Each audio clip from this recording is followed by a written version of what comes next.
Hello, everybody, and welcome to Modena to Maranello, and welcome to the weekend. It's the Australian Grand Prix, and my name's Toby here in London. And my name's Paul from here in Birmingham. And we've got our special Australian correspondent coming to you live from Melbourne at the Grand Prix after practice 2.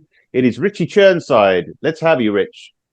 Hey guys, thanks for joining us down here at Albert Park in Melbourne. And what a fantastic day it's been today. As far as the boys went, Charles was fantastic. This morning, they sort of both struggled a little bit. I think Charles was 4th and Carlos was 9th.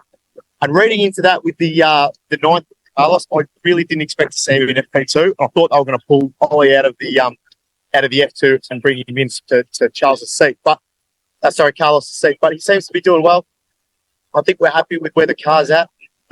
We were situated over at turn 11, which is the weather grandstand, and the cars just looked planted through there.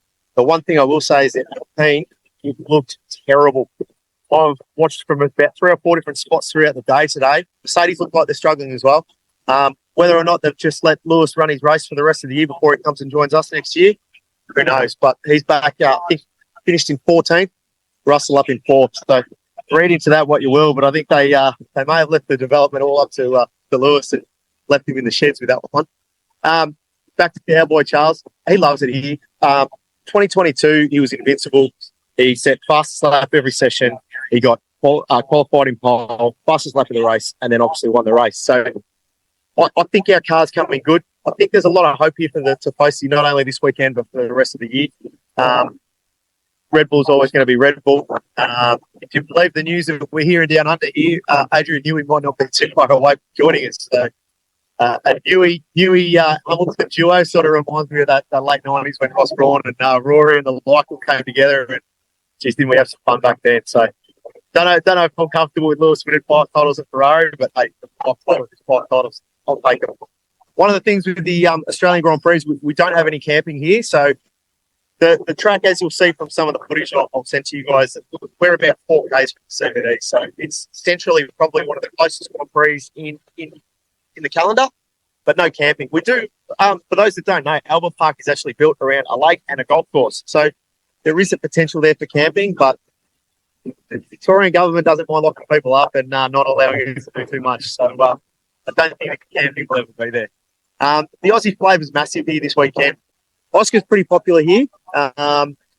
Just like to see him really bring that Australian flavour and personality out, but he's managed by Mark Webber, so we can't expect too much there, I guess. Danny's Danny. He's always pretty popular. The one thing I will say that I've noticed both last year and this year is a lot of us rusted on fans. I mean, I've been coming to this race since 1985. I know a lot of us, Foci, have been all over Ferrari and Formula One for many, many years. The dynamics of this race in the last 2 or 3 years has changed so much. You've got groups of girls in their late teens, early 20s walking around.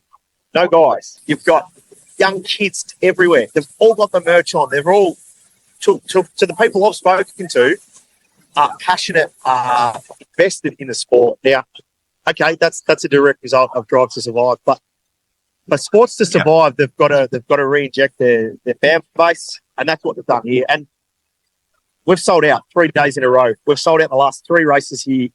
That's going to continue for the next decade. So for us old blokes who hark back to the better days, these are the better days for them, and it's fantastic to see. I brought my 6-year-old son here today, and he's all decked out in red, and he knows 10, 11, 12 drivers. It's fantastic for a 6-year-old to be that invested.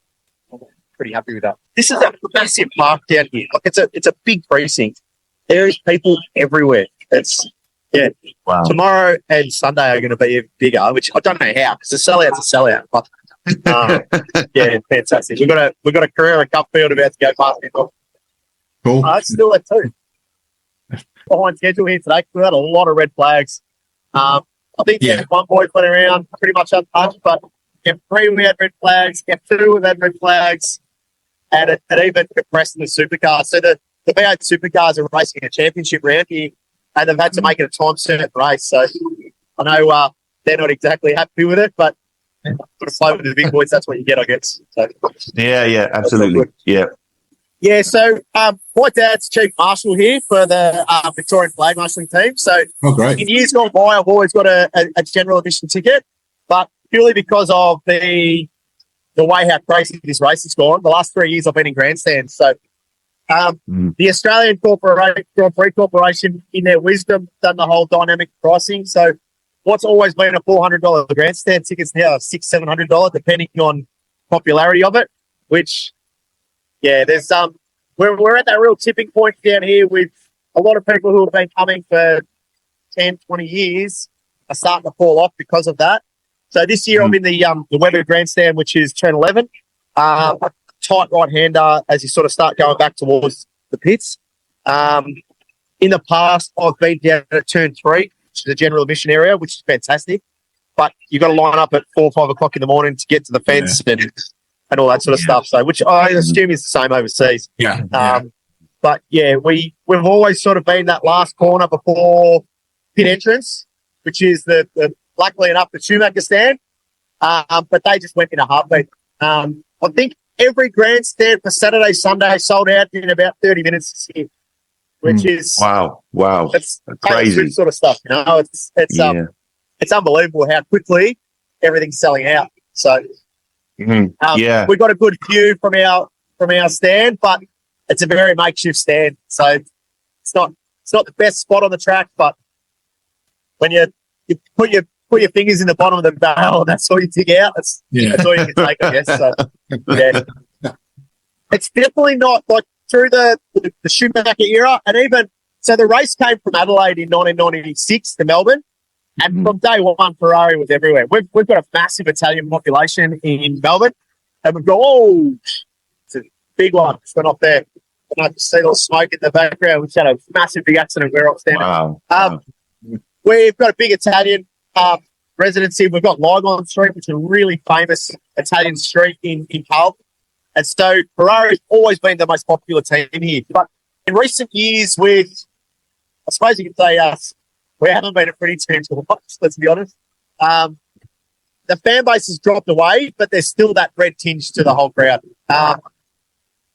Oscar and Daniel both drove McLaren in the last 3 or 4 years and meant that the McLaren's up there, and the orange papaya does stand out. But everywhere you look, there's a little kid in a Ferrari hat. There's Ferrari T-shirts everywhere. Wow. It is still the most popular. I think next year when Lewis joins us, mate, you'll be able to see the red from the blue. This place will be...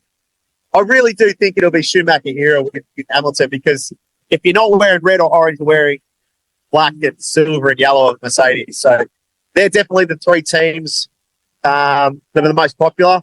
Red Bull, yes, but since Danny Rick left Red Bull, it seems Australians have just sort of thrown it in the bin. So, yeah, it's definitely probably in order. I'd say Ferrari, McLaren, Mercedes in terms of colours in the crowd. Yeah, we'll be back with you tomorrow for wrap up qualifying and to give you the general buzz for an amazing Saturday here at Albert Park, Melbourne.